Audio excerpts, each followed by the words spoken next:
Bonjour Bruno. Bonjour. Alors merci beaucoup de me recevoir à l'occasion de la sortie de ton dernier livre. Je te remercie de me convier à en parler. Avec grand plaisir. Voilà, c'était encore une expérience de découvrir ton nouveau livre qui s'appelle Devenir un bon ancêtre. C'est particulier parce que donc toi tu es spécialiste du transgénérationnel, Ouais, on l'a déjà dit. Et là tu es arrivé à un moment de ta vie où maintenant tu es grand-père. c'est ça.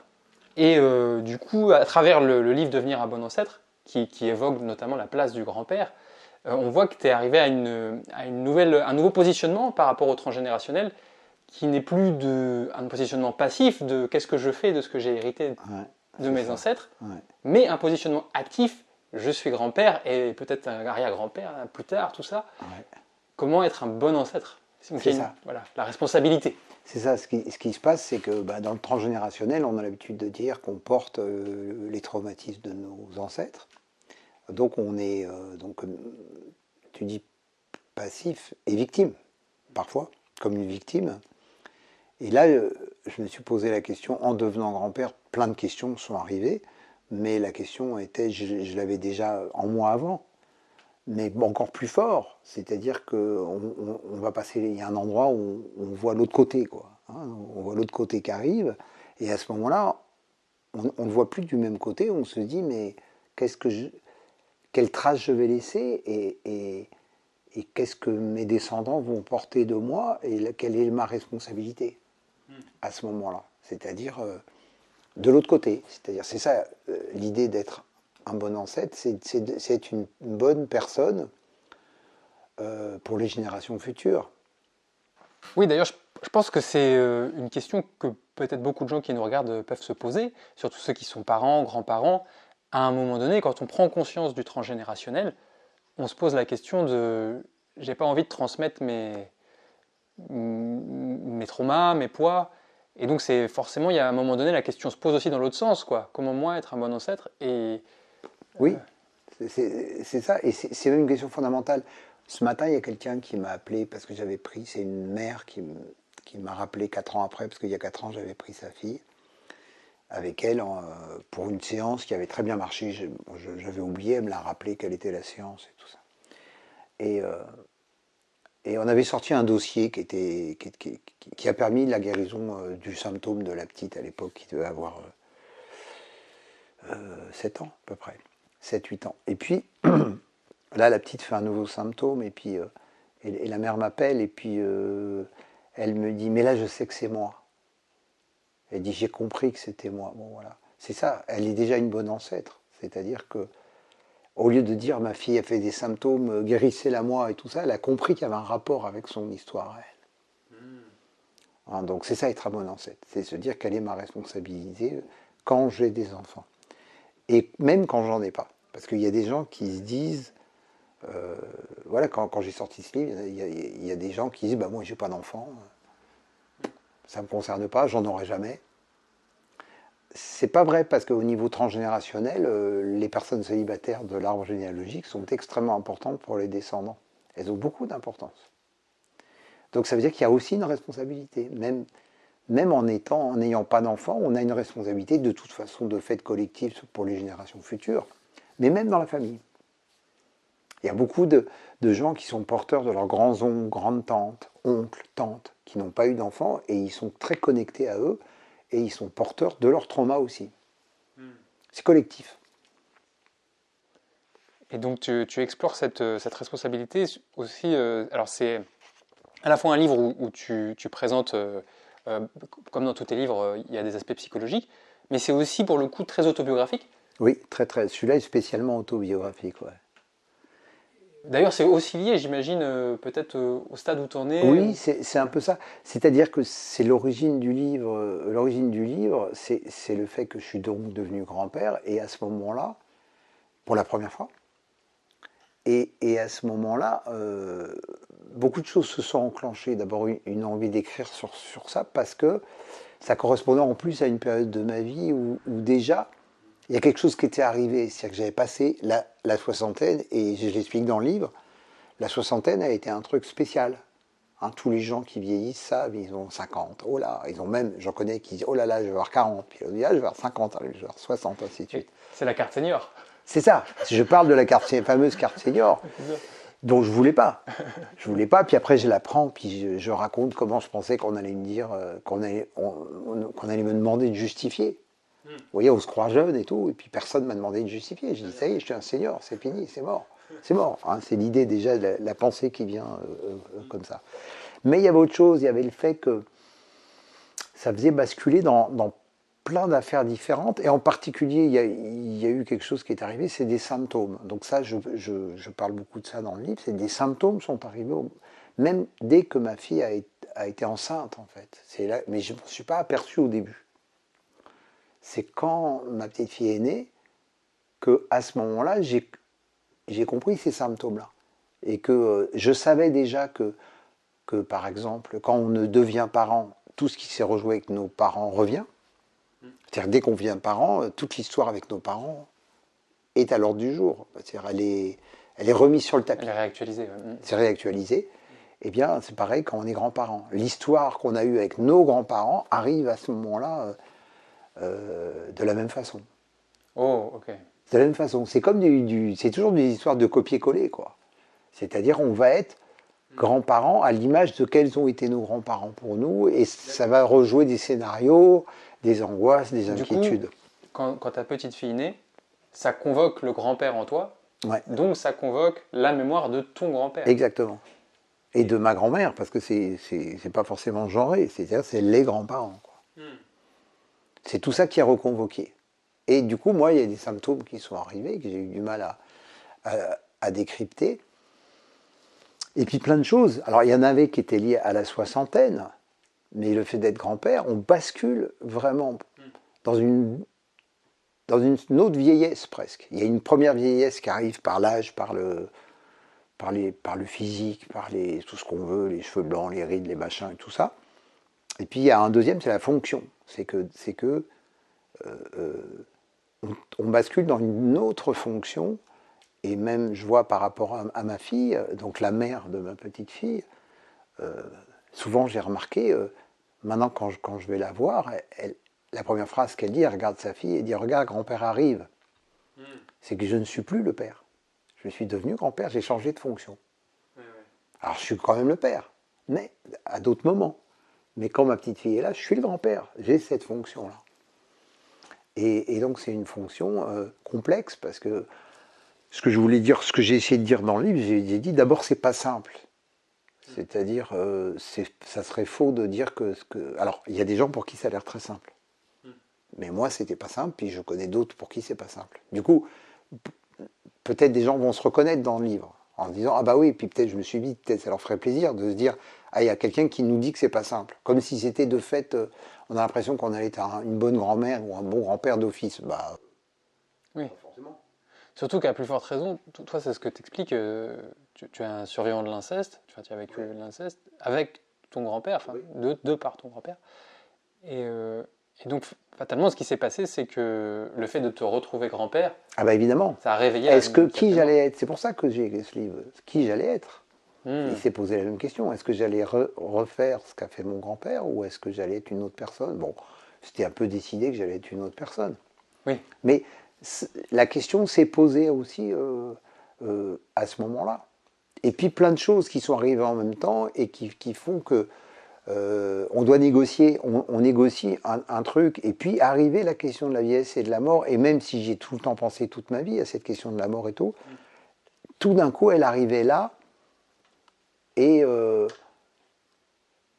peut-être que je suis arrivé aussi sur autre chose, c'est au niveau de la psychologie, c'est-à-dire qu'il y a eu aussi une autre chose que j'ai réalisée, parce que la première chose que j'ai réalisée au niveau de la psychanalyse notamment, mais de la psychologie en général, la première chose que j'ai réalisée par le fait des choses, c'est le transgénérationnel. Mais la deuxième, c'est les violences sexuelles et l'inceste. Ça a été capital dans mon histoire, mais pour moi, dans l'histoire de la psychanalyse. C'est quelque chose Et j'ai vraiment découvert qu'il y avait un impensé, qu'il y avait un tabou. Alors, on dit il y a le tabou de l'inceste. Il y a Dorothée Ducy qui a dit c'est le tabou d'en parler. Elle a raison, c'est tout à fait ça. C'est aussi... Mais c'est pas simplement ce tabou-là. J'ai découvert un autre tabou, c'est le tabou de la mort. Et ça, pour moi, ça a été très fort, ça. Cette idée de me dire, ah, j'avais l'impression que je soulevais un deuxième truc. Le premier truc, c'était les violences sexuelles. J'ai soulevé, puis j'ai fait, oh là. Mais c'est lié. Pardon. C'est lié. C'est La mort et les violences sexuelles. tout à fait, c'est absolument lié. Mais il y a quelque chose aussi au niveau de la mort, au-delà même de l'inceste, qui est tabou. Et ça coïncidait avec la grande vieillesse et puis le décès de mon père, et puis le fait que mes deux parents étaient en EHPAD et que j'allais en EHPAD, et ça, c'est une sorte de vision que j'ai eue de la vie, puis tout d'un coup, il y a une espèce de choc qui est arrivé, puisque avant, j'ai fait comme beaucoup de fonds, on se dit c'est plus tard, on verra plus tard, on verra plus tard. On fait toujours ça. Je pense qu'on fait pareil, je ne sais pas comment font les condamnés à mort, mais ils se disent peut-être que c'est plus tard, peut-être que c'est pas aujourd'hui, peut-être que c'est demain, je ne sais pas. Puis ce qui s'est passé là, c'est que le plus tard était très proche, enfin plus proche. De voir ton père mourir Tout, de voir tout ça, tout ça, ça m'a amené. Mais à ce moment-là, il y a eu un deuxième choc, c'est que je savais que moi-même, personnellement, j'avais esquivé le sujet, par angoisse, hein, et je parle beaucoup de l'angoisse de mort et de mon angoisse de mort. Mais c'est justement sur cette question d'angoisse de mort. Je suis arrivé à ça, et là c'est au niveau de la psychanalyse, ça m'a intéressé de voir qu'il y avait un deuxième tabou dans la psychanalyse, c'était la question de la mort. Alors je le savais par Didier Dumas, avec qui j'avais travaillé, et qui parlait de ça déjà. Lui il disait toujours, quand il parlait par exemple des fantômes familiaux, il disait toujours c'est un non-dit sur la sexualité et la mort. Et ça, c'était intéressant parce que il avait déjà lancé cette piste-là. Après, c'est Eros Thanatos. Voilà, mais justement, ce que je conteste aussi, justement, je conteste beaucoup de choses de Freud. Et c'est pas parce que je fais une fixette sur Freud, c'est parce que je continue, pour une part, à être freudien. Pour une part. Je garde la psychanalyse, en tout cas. Ce concept-là, je l'aime beaucoup et je continue à me dire psychanalyste. Maintenant, il y a des critiques qu'il faut faire qui doivent être très franches, très fermes, et pas des demi-machins. Bon. Et la première chose, c'est les violences sexuelles. Mais ça, je l'ai fait, j'ai écrit assez de choses là-dessus et tout ça. Et la deuxième, c'est la question de la mort. Puis j'étais fouillé chez Freud et j'ai vu qu'il y avait quelque chose de pas clair. Et ce truc pas clair, je l'avais pressenti, et ça a été évident quand j'ai participé à un DU. On m'a demandé d'être professeur, d'intervenir pour un DU sur le suicide. Et c'est là que j'ai compris beaucoup de choses, quoi.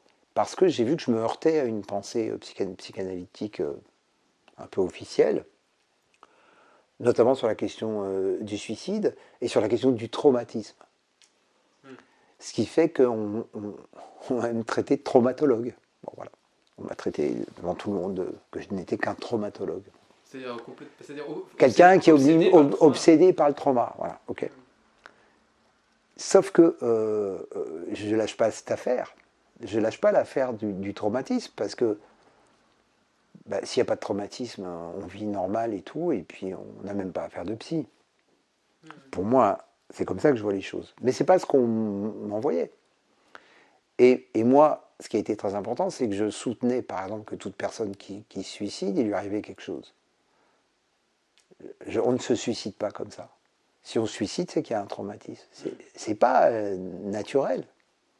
Le suicide, même dans la nature, on ne peut pas dire que c'est un truc très très naturel. Le suicide chez les animaux, je n'ai pas fait d'études là-dessus, mais le suicide, c'est pas un truc généralisé. Alors, quand on sait par exemple que 2 personnes abusées sur 3 feront une tentative de suicide, c'est des chiffres de la Civise, ça devrait donner matière à réflexion. Si on sait le nombre de personnes abusées, on voit le nombre de suicides, on pourrait calculer, puis se dire, ce que moi j'essayais d'amener, c'est beaucoup de personnes qui font des tentatives et qui suicident ont été abusées. Les personnes abusées le savent, elles me le disent, toutes celles à qui je travaille, et moi aussi j'ai eu je ne suis jamais passé à l'acte, mais l'envie vient souvent. On n'en peut plus, il y a quelque chose d'envie de partir. Oui, du fait du calvaire. En fait. Voilà, du fait du... Et à ce moment-là, on me rétorquait au niveau théorique, non, c'est ce qu'on appelle la structure. Et vraiment, c'était compliqué pour moi, ça. C'est quoi, alors la structure, il faut décrypter, mais globalement, c'est lacanien, freudien, c'est-à-dire, moi je traduis très trivialement, hein. On va me dire, ça serait beaucoup plus compliqué. Vous savez, parce que je veux dire, c'est que souvent dans la psychanalyse, surtout, On dit, ah non, mais t'as pas compris, c'est plus compliqué que ça. Oui, mais ça veut dire quoi, c'est plus compliqué que ça? Je veux dire, on a besoin de choses pas compliquées. Je veux dire, je trouve que c'est un peu de l'enfumage de toujours dire, ah mais c'est plus compliqué que ça, c'est pas exactement ça et tout. Qu'est-ce qu'on m'a dit quand c'est la structure? Moi, je vais en ligne droite. La structure, ça veut dire qu'on est né comme ça, c'est tout. Ah Ça oui, veut dire ok. que, ce que je veux dire, les deux thèses qui s'opposent, elles sont pas très compliquées. C'est pas compliqué. Moi, j'ai une thèse, c'est quelqu'un qui se suicide, il lui est arrivé quelque chose. Et on m'amène une autre thèse qui est, non, c'est sa structure. Ok. Ça C'est s'appelle inné, la quoi. structure. C'est inné. Ça veut dire il est né comme ça. Donc ça Hmm. veut dire, ça fait longtemps que je parle de ça. Il y a une psy qui est une psy de l'inné, il y a une psy de l'acquis. Alors là, Ce sont deux optiques vraiment différentes. le gros avantage quand c'est inné, c'est qu'on n'a pas trop à se prendre la tête, quoi. Parce que du coup. C'est l'avantage, mais en même temps, ça laisse totalement, c'est totalement aléatoire dans ce cas-là, si c'est l'inné. Et puis en plus, c'est donc la faute à pas de chance, et c'est la faute à je suis né comme ça.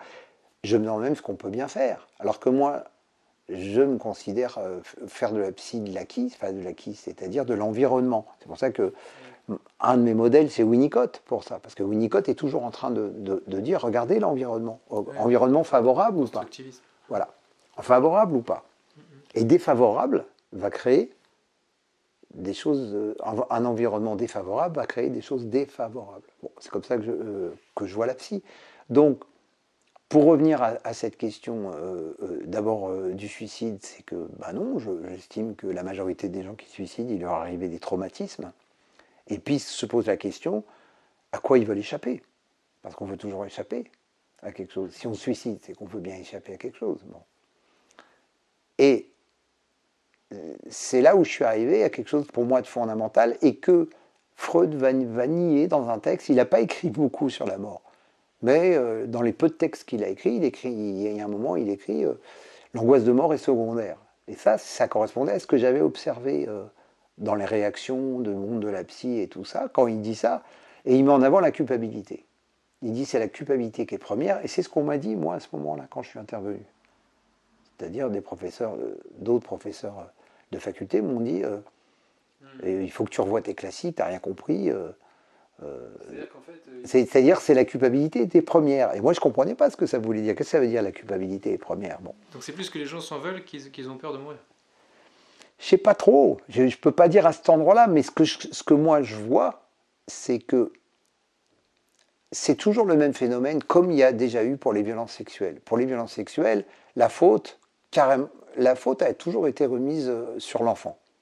Globalement, pendant un siècle, on a fait ça. Puis évidemment, maintenant, ça ne tient plus. Donc là, je vois qu'il y a des livres qui sortent où on essaye de réviser les classiques, mais ça va être difficile de faire rentrer tout dans les cases, parce qu'il y a quand même des pans théoriques qu'il va falloir bien remettre en question pour que ça fonctionne. Bon.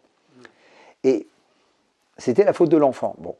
Et ça, c'est ce qu'on peut voir par rapport à cette question du suicide ou de la mort en général, par rapport à ça, et la notion de la culpabilité, c'est que la culpabilité serait quelque chose d'intrinsèque, c'est-à-dire que c'est à l'intérieur de la personne. C'est ce qu'on essayait de m'amener, c'est ce qu'on appelle la structure. Et moi, je me suis dit, mais non, il y a quelque chose d'autre, il y a ce qu'on appelle le trauma. Et c'est pour ça qu'on m'a traité de traumatologue. Mais c'est très important. Ça veut dire que à quoi on va échapper quand on veut se suicider? On va échapper justement à l'angoisse de mort, celle que Freud dit qu'elle est secondaire. Quand il dit qu'elle est secondaire, ça veut dire que ce n'est pas si important que ça. Or, pour moi, elle est fondamentale. C'est l'angoisse de mort que je mettrais en premier. Donc en fait, on se suicide comme. On se suicide pour ne pas mourir, c'est étrange. Non, mais pour reprendre le contrôle sur cette. Et parce qu'il y a quelque chose de terreur, pire. en fait. Mais non, parce qu'il y a quelque chose de pire que la mort. Et tout d'un coup, je vais comprendre qu'il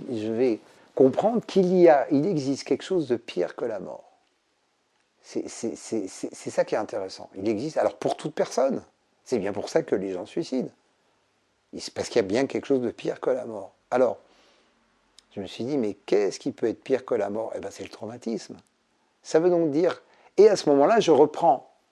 Tu parlais tout à l'heure justement de Eros et Thanatos, et je reprends le mythe d'Eros et Thanatos, et puis je ne suis pas le seul, Dolto l'avait fait, Didier Dumas l'avait fait aussi, mais là je l'ai vraiment compris ce truc, c'est que la mort, dans le mythe de Eros et Thanatos, la mort est double, c'est-à-dire que Thanatos a un frère jumeau qui s'appelle Hypnos.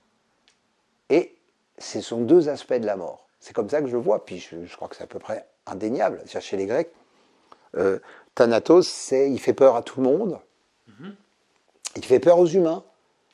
On ne préfère pas le nommer, on est terrifié par Thanatos. Thanatos, il vient voler la vie des humains. Et puis vous avez Hypnos, c'est la mort tranquille, c'est le sommeil. C'est doux. Et il y a donc deux aspects de la mort. Ce qui veut dire que quand Freud dit il y a Eros d'un côté et Thanatos de l'autre côté, c'est-à-dire il a oublié Hypnos. Alors je me dis, mais pourquoi il a oublié Hypnos? C'est bizarre. Pourquoi il a oublié Hypnos? Alors, je vais essayer d'être clair, parce que l'argument est le même que pour les violences sexuelles. Et c'est ce que je viens de retrouver dans un livre là, qui vient de sortir, où c'est toujours à peu près... la psychanalyse, même encore aujourd'hui, il continue toujours à dire ça en ce qui concerne les violences sexuelles. Dans ce livre-là qui vient de sortir, je relis quelque chose que j'ai contesté, qui est que la sexualité est traumatique. Je conteste ça. C'est ce que disait Lacan, c'est ce qu'on laisse entendre que disait Freud, je ne sais pas s'il l'a dit exactement comme ça, mais pour moi, la sexualité, je ne vois pas en quoi elle serait traumatique. Pour l'enfant, hein, je parle. Alors, elle est traumatique quand elle arrive trop tôt. C'est-à-dire quand un enfant n'est pas prêt, la sexualité est traumatique. Mais en soi, dire que la sexualité est traumatique, ça n'a pas de sens. La sexualité, c'est bon. Non, parce que c'est très, très, très théorique. C'est comme un fait acquis que la sexualité serait traumatique d'emblée. C'est ce que dit Lacan. Il dit elle est d'emblée traumatique. Bon. Et moi, j'ai appelé ça le tour de passe-passe.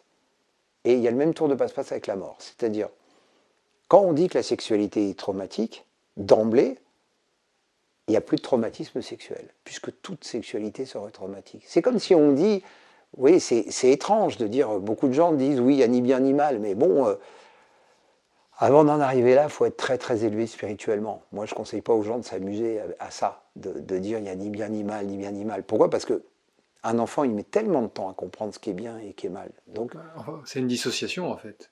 Quand les gens disent, il n'y a ni bien ni mal, ils se dissocient de leur humanité. En fait. Mais je pense qu'il y a quelque chose de bizarre. Alors c'est vrai, j'adore le bouddhisme, je suis passionné par le bouddhisme et tout ça, et je comprends quand eux ils disent, mais quand ils disent qu'il n'y a ni bien ni mal, c'est parce qu'ils sont passés par le chemin du bien avant d'y arriver.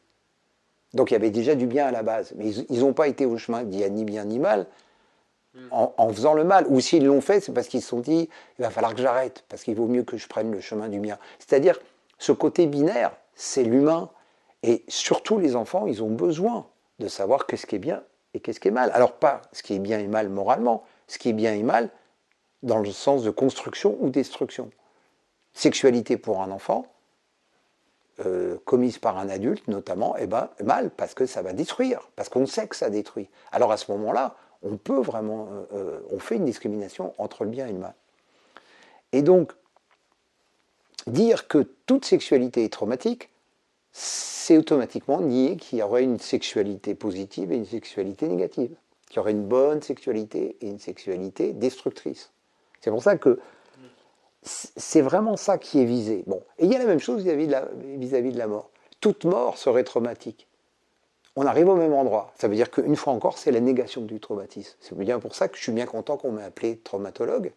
Je le revendique même, à la limite, comme un vulcanologue qui s'occupe des volcans ou je sais pas quoi. Oui, en fait, un log, moi je veux bien être un log. Parce que toi, ton hypothèse, c'est que le trauma est au cœur de la psychopathologie. Mais de l'humain. Qu'est-ce que c'est que la domination de l'homme par l'homme si c'est pas un traumatisme? Qu'est-ce que c'est tout ce qu'on voit des guerres, des choses comme ça? Ce sont que des traumatismes que les humains commettent que les humains provoquent. Ce ne sont pas les traumatismes naturels. Ceux qu'on pourrait éviter, dont on a le pouvoir d'éviter ces traumatismes en tant qu'humain. Et c'est très important pour moi, à ce moment-là, c'est de dire qu'il y a deux morts.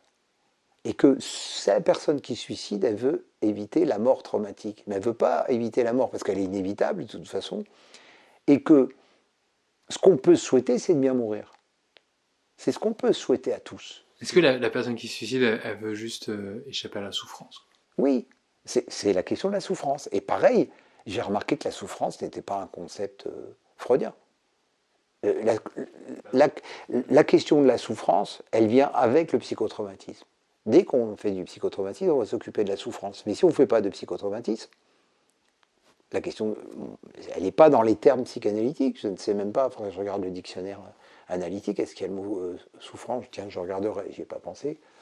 D'aller dans les quelques dictionnaires de psychanalyse et de regarder où il y a le mot de la souffrance dedans. Est-ce que c'est... Parce que je remarque que, tu vois, que le fait de devenir grand-père, ça a reconvoqué le grand-père en toi. C'est ça qui t'a permis de libérer ta parole? Oui. C'est le fait d'être grand-père. Là, Ouais. à ce moment-là. De le libérer dans un livre. Oui, Parce que de la même façon. C'est la première fois que tu parlais autant des abus que tu as vécus. Dans ce dernier livre. Oui, de Oui, tes abus personnels. Oui, mais parce que c'était justement le fait de ce qui s'était passé avec mon grand-père, donc j'ai commencé à parler dans les autres livres, mais là beaucoup, puisque c'est ça qui a été convoqué. Les autres abus, parce que j'en ai eu plein d'autres, mais les autres abus étaient plus là, moins sur la scène que vraiment cette question-là. Et cette question qui convoque la mort, à tous les endroits, c'est pour ça que je parle de ça, et que je parle de la mort aussi à ce moment-là, et de la mort traumatique. C'est je tiens vraiment à Oui, parce que c'était en fait, quand ton grand-père t'a abusé, c'était une mort pour toi. Oui. C'est ça la mort traumatique. Ils veulent échapper au viol en fait. Exactement. Toute personne abusée est morte. Alors c'est étrange, même quand elle vit, elle va être morte quelque part. Non, mais là, ça devient clair ce que tu disais avant. Tu disais, il veut échapper à la mort traumatique. Je pense qu'il y a des gens, ils vont pas comprendre. En fait, ils veulent échapper à la mémoire que quelque chose en eux a été tué. Oui. C'est-à-dire qu'on a vécu une mort, et notamment enfant, on a vécu la mort à un endroit où c'était pas du tout le moment. Exactement, en même temps que le sexe. On va vivre la sexualité au moment où c'est pas du tout le moment. Et on va vivre la mort à un endroit où c'est pas du tout le moment. Ce qui est l'équivalent des enfants aujourd'hui qui sont sous les bombes. C'est pas le moment pour eux. C'est pas le moment d'un enfant. Bon. Et là... Ni pour personne. Ni pour personne, oui, mais non. Parce qu'un adulte, un adulte, s'il a une bonne vie, s'il a bien été équilibré et tout, il est capable d'affronter ça d'une autre façon. Il est capable d'affronter. C'est pas possible pour un enfant. C'est pour ça qu'on met toujours les enfants à l'écart de tous les traumas. On sait très bien qu'ils ne sont pas capables de les traverser, ils ne sont pas assez forts. Et à ce moment-là, quand moi je faisais des cauchemars, où j'ai fait un cauchemar où je savais que c'était mon grand-père, un squelette se jetait sur moi, c'est bien l'arrivée de la mort que j'ai pas choisi. Bon. Et pourquoi arriver à ça? C'est parce que c'est l'angoisse de mort. Et l'abuseur aussi, il essaie de conjurer son angoisse de mort par l'abus. C'est pour ça que moi, de remettre sur le devant de la scène l'angoisse de mort est extrêmement importante théoriquement. Parce que elle est à la source de tout. Et elle est à la source de l'inceste. Pour moi, c'est la source première de l'inceste. C'est très important parce que Paul-Claude Racamier, qui a beaucoup travaillé sur l'inceste, avait déjà pointé ça. Il avait dans ses textes pointé cette phrase qui était, que je n'ai pas retrouvée exactement, mais qui disait en gros rien de moins sexuel que l'inceste. C'est-à-dire, c'est pas une histoire sexuelle, c'est une histoire d'angoisse de mort. Quand tu dis qu'en fait l'inceste est lié à l'angoisse de mort et qu'il n'y a rien de moins sexuel, ça me fait penser à... C'est Coppola qui a fait Dracula, ouais. Et on le questionnait sur pourquoi Dracula, qu'est-ce que c'est Dracula? Et il dit, Coppola, c'est un film qui a été hyper marquant, quoi, le Dracula de Coppola. Il dit en fait, Dracula symbolise le parent incestueux, oui, dans les yeux de l'enfant. Mais tout à fait. Et vraiment, en fait, dans le mythe du mort-vivant, et plus particulièrement du vampire, c'est celui qui dévore la vie pour échapper à la mort. Exact. Et je crois que c'est exactement ce que tu dis. C'est exactement ça. C'est-à-dire, c'est vraiment, il lui faut du sang frais, et il lui en faut sans arrêt. C'est ça, l'abus sexuel. Pourquoi des gens comme Joël Le Squarnec, ils ont abusé de 300 enfants? C'est parce qu'il a besoin de 300 jours de sang frais. Il s'est fait 300 jours de sang frais. Et s'il avait pu, il en aurait fait 5 000, 10 000, pour chaque jour avoir du sang nouveau. Bon. C'est pour ça que c'est compulsif, ça ne s'arrête jamais comme ça. Donc, et qu'est-ce qu'il y a à la base? L'angoisse de mort. Toujours c'est deux choses totalement différentes. C'est-à-dire, l'interdit de l'inceste, c'est l'acceptation de la mort.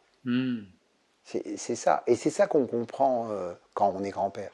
On va revenir au sujet. Quand on est grands-parents. Pas que grand-père, parce que je m'adresse beaucoup aux femmes. C'est la même chose, grand-mère. Quand on est grands-parents, Et quand on est grand-parent, mais c'est drôle parce que je me demande si c'est pas plus facile pour les femmes d'être grand-mère que les hommes d'être grands-pères.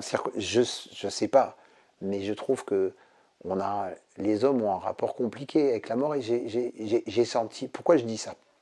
Si on prend, il y a tellement d'hommes vieux avec des jeunes filles et il y a peu de vieilles femmes avec des hommes jeunes. Alors on va se dire c'est parce que pourquoi pas? Pourquoi c'est pas le délire des femmes? C'est pas quelque chose que j'ai remarqué depuis le temps, enfin, entre les femmes que j'ai rencontrées, celles que j'ai eues en thérapie et tout ça. C'est rare Que ce soit des femmes. que les femmes aient envie de mecs jeunes. Pourquoi? C'est pas leur délire, c'est pas leur trip, quoi. C'est pas ça qu'elles cherchent. Et les mecs, c'est... Bah, il y a les cougars. Oui, mais c'est presque annexe. Enfin, je veux dire, c'est pas généralisé comme les hommes. Okay. Bah, je veux dire, le nombre d'hommes de stars qu'on connaît qui finissent avec des jeunettes, enfin, avec des petites jeunes, c'est partout, c'est comme ça. Et je le sais, moi, en tant qu'homme, qu'il y a cette illusion qui est là, qu'on irait avec une jeune femme, alors du coup, eh ben, c'est l'angoisse de mort. Ah ouais. Et c'est une illusion à ce moment-là. C'est croire que parce qu'on va avec une jeune femme, on va moins mourir, ou être moins vieux, ou moins ridé. Non, ça ne marchera pas. On se sentira moins vieux. On se sentira, c'est une illusion. C'est pour ça que j'appelle. Mais elle est très forte chez les hommes. On a l'impression que c'est moins ça. Et c'est pour ça que je me suis posé la question, mais je n'ai pas la réponse. Y a-t-il moins d'angoisse de mort chez les femmes? Alors peut-être parce que l'accouchement fait qu'elles ont une proximité avec la mort peut-être plus proche, ou je ne sais pas d'où ça vient. Bon. Et peut-être plus une forme d'acceptation. Et c'est pour ça que je pense que c'est l'acceptation qui est importante à ce moment-là. Et c'est l'acceptation qui fait que l'interdit de l'inceste. C'est-à-dire, dès qu'on va toucher, par exemple, dès qu'un père touche sa fille, c'est comme s'il enlevait la barrière or, cette barrière qu'il a, lui et sa fille, c'est justement la mort. Il va partir avant. Il y a un espace entre les deux. Et cet espace, c'est l'espace de la mort. C'est l'espace des générations. Et du coup, donc si je comprends bien, toi, ce que tu as vécu quand ta petite fille est née, tu as dû faire face peut-être à une mort oubliée, non? Alors, quand ma petite fille ou ma fille, Tu as dû faire face à une forme de mort que tu avais oubliée, enfin que tu avais emmagasinée. Il y avait deux choses. Il y avait d'une part l'angoisse de mort généralisée qui fait qu'on est bien grand-père et que quelque part vous avez comme un système de domino. Enfin, il y a un truc qui pousse là, hop, ça pousse un truc, ça pousse un truc. C'est comme ça la succession des générations. Une génération implique la mort. Une génération qui vient, c'est la vie, et en même temps c'est la mort qui arrive en même temps. C'est-à-dire une génération va remplacer l'autre. C'est comme ça. On peut prendre dans la nature n'importe quoi. Vous avez une plante qui arrive après l'autre, elle va remplacer celle qui va mourir. C'est comme ça. C'est intrinsèque. Oui. Et donc l'inceste, c'est nier les générations, oui. et c'est nier la mort. Oui. C'est nier. Donc ça veut dire, il faut pouvoir accepter la mort. C'est un travail. C'est pas facile. Mais c'est ça le truc. Oui. Et il faut plonger dans la terreur de cette mort qu'on a vécue. Alors quand on a été traumatisé, parce que Dolto disait les gens qui vivent bien meurent bien, mais je trouve que c'était une belle phrase. Les gens qui vivent bien meurent bien. Tu penses que du coup qu'il y a beaucoup de postpartum qui en fait sont ce phénomène-là? C'est-à-dire?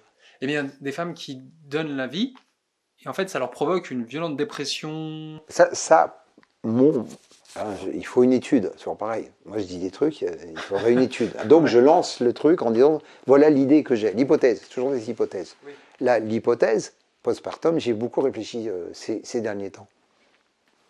Et le postpartum, c'est que très souvent, ce sont des femmes qui ont eu des traumas sexuels. De la même façon qu'on sait qu'au premier enfant, mais parfois au deuxième ou au troisième, la mémoire revient. Mais souvent au premier enfant. C'est-à-dire les mémoires traumatiques reviennent. Beaucoup de femmes abusées ont la mémoire traumatique de leurs abus, elles étaient amnésiques, et il y a une levée d'amnésie au premier enfant.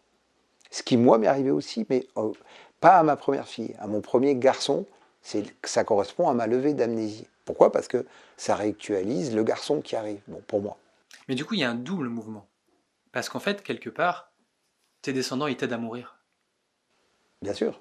aussi. C'est le côté. Ça, c'est quand c'est fonctionnel, quoi. Mais c'est quand c'est fonctionnel et quand c'est accepté. C'est la question de l'acceptation. Et c'est pour ça que ma petite fille me fait mourir, évidemment. D'ailleurs, il s'est passé une anecdote magnifique que tu décris. Je sais pas si tu peux la partager. Bien sûr. Dans le livre, en fait, donc tu commences le livre par un poème Ouais. que tu dédies à ta petite fille qui vient de naître. Et il y a eu une synchronicité, mais alors folle. Oui. Avec mon père. Ton père, au même moment où toi, tu as fait, ou après, un peu 2 jours après. 2 jours après, il a lui aussi écrit. Sans qu'on Ouais. on se concerte, on ne savait pas ni l'un ni l'autre que l'autre avait fait ça. Alors, j'ai pas connu mon père, donc déjà c'est une transmission. Je ne savais même pas qu'il avait un goût pour la poésie. Je ne l'ai pas beaucoup connu, en tout cas. Ouais, et vous avez tous les deux eu envie d'honorer cette nouvelle vie par un poème en même Oui, temps. exactement au même moment. C'est une belle synchronicité. C'est incroyable. Et un poème presque qui raconte un peu la même chose. La transmission. Ouais. Et en plus, qui fait que mon père va mourir 1 an après la naissance de son arrière-petite-fille. Du coup, il a pu mourir avec un beau geste, quoi. Oui, et puis il en parlait beaucoup, très positivement et tout ça. Il n'avait pas, à cet endroit-là, c'était bien de sa part. Il y avait quelque chose qui n'était pas... il n'y avait pas cette angoisse de mort qui prenait tout le dessus, au moins quoi. Et c'est pour ça que je continue. C'est un livre où je parle beaucoup de cette angoisse de mort, et pas comme quelque chose, on va dire, d'inéductable, mais quelque chose qui est lié au traumatisme et qui peut se travailler. C'est ça que je veux dire. C'est ça que je veux amener. Et c'est ça que j'ai vu avec la vieillesse, avec la mort, et tout d'un coup de la voir parce que je ne m'en occupais pas avant. Alors, du coup, la question qui me vient, c'est. Et je pense aussi la question qui va peut-être animer les gens qui regardent cette vidéo, c'est comment on fait pour être un bon ancêtre? Ah oui, comment on fait pour être un bon ancêtre? Toute la question est là. Ouais. Alors justement, je vais rebondir sur l'angoisse de mort. Il faut arriver à déjà traiter l'angoisse de mort, puisqu'elle va être la source de beaucoup de choses négatives, d'une façon ou d'une autre. Tu penses que la plupart des choses négatives que les gens font malgré eux, Beaucoup de choses viennent de l'angoisse de mort. C'est pour ça que c'est un concept fondamental. Et justement vieux. Parce que l'angoisse de mort va concerner soit des gens traumatisés, soit les gens vieux. Et alors il y a ça, donc c'est comment on fait pour être un bon ancêtre. Ben, déjà on se corrige, on se corrige à plein de niveaux, c'est-à-dire c'est comme si on allait, c'est comme si on réglait ses affaires. Hein. À un moment donné, il va falloir régler ses affaires, parce que qu'est-ce qu'on va laisser derrière soi? Bon. Alors il y a des gens qui le font très bien au niveau de l'héritage, de tas de choses. Bon. Et là c'est un héritage émotionnel, spirituel, psychique, qui est très important aussi. Tout est important, mais le psychique aussi. Donc ça veut dire qu'il faudrait tenter au maximum, voilà ce que je vais dire, c'est un vœu pieux, hein, de bien mourir. C'est-à-dire de bien mourir, c'est-à-dire alors de faire ce que je prônais déjà avant. Moi j'ai reçu beaucoup de familles en thérapie, donc avec des enfants. Et il y avait toujours l'idée, comme je parlais de la dame aujourd'hui qui m'a appelé, que j'ai félicité quand elle m'a dit je sais que ça vient de moi. Je lui ai dit, vous savez, vraiment je suis content que vous puissiez me dire ça. Il y a tellement de parents qui ne comprennent pas. Ils me disent soignez mon enfant, puis ils ne comprennent pas que beaucoup de choses viennent d'eux. Ça veut dire portez vos valises. Hein, je n'ai pas d'autre expression. Portez vos valises déjà. et assumer les choses, quoi. Ouais. Et puis portez vos valises. C'est-à-dire assumer, mais porter, ça veut dire quoi? Ça veut dire que... Mais c'est pas simple, parce qu'il y a l'inconscient, parce que les gens sont traumatisés, parce que si, parce que ça. Bon. Mais si on peut porter les valises, alors nos enfants ne les porteront pas, et nos petits-enfants ne les porteront pas, et ainsi de suite. Ça, c'est le transgénérationnel. Tout ce qu'on ne porte pas, nos descendants le porteront. C'est ça la règle. Donc toi, par exemple, tu as tenu, enfin, c'est ce qui s'est passé, c'est l'impulsion que tu as eue, tu as tenu à raconter, à témoigner des abus que tu avais vécu par ton grand-père, et ça fait partie de ce processus de dire j'ai vécu ça, c'est à moi. Aussi, enfin c'est à moi, c'est ce que j'ai vécu. C'est d'abord ce que j'ai vécu parce que j'avais pour moi l'obligation de le dire. Et puis ensuite, c'est pour que donner l'exemple. Moi, je travaille qu'avec des gens qui sont abusés, donc je donne l'exemple. Je ne vais pas dire moi me taire et puis dire aux gens parler, parce que je pense qu'il faut parler dans les familles et que ça ne remet pas en cause la famille. C'est-à-dire que c'est faux, ça. Et ça ne remet même pas en cause les qualités certaines de mon grand-père et de la famille. C'est deux choses différentes. C'est-à-dire ça, je crois vraiment en ça. C'est ça tout le travail qui est complexe avec l'inceste. C'est que les personnes, on parle du monstre. On parle en ce moment beaucoup de monstres. Et oui, il y a des gens très très monstrueux, c'est vrai. Bon. Mais ton grand-père était assez monstrueux. quelque part, oui, mais il avait beaucoup de qualités aussi. Et c'est pour ça que dans mon livre, je montre comment j'ai copié ses qualités. J'ai tout copié. Et alors j'essaye de me défaire de ce qui pourrait être négatif. Mais ce que je veux dire, c'est que, parce qu'il y a cette loi qui fait qu'on n'arrive pas à s'en sortir de l'inceste, c'est touchez pas à la famille. Donc du coup, tu as fait du mal à la famille, et puis ainsi de suite, ainsi de suite. Mais non, ça ne remet pas en cause la famille. Ça remet en cause ce qu'a fait une personne à un certain moment donné. Et je dis toujours, on est porteur d'énormément de transmissions positives, même de ces gens-là, même de gens qui ont fait des mauvaises choses.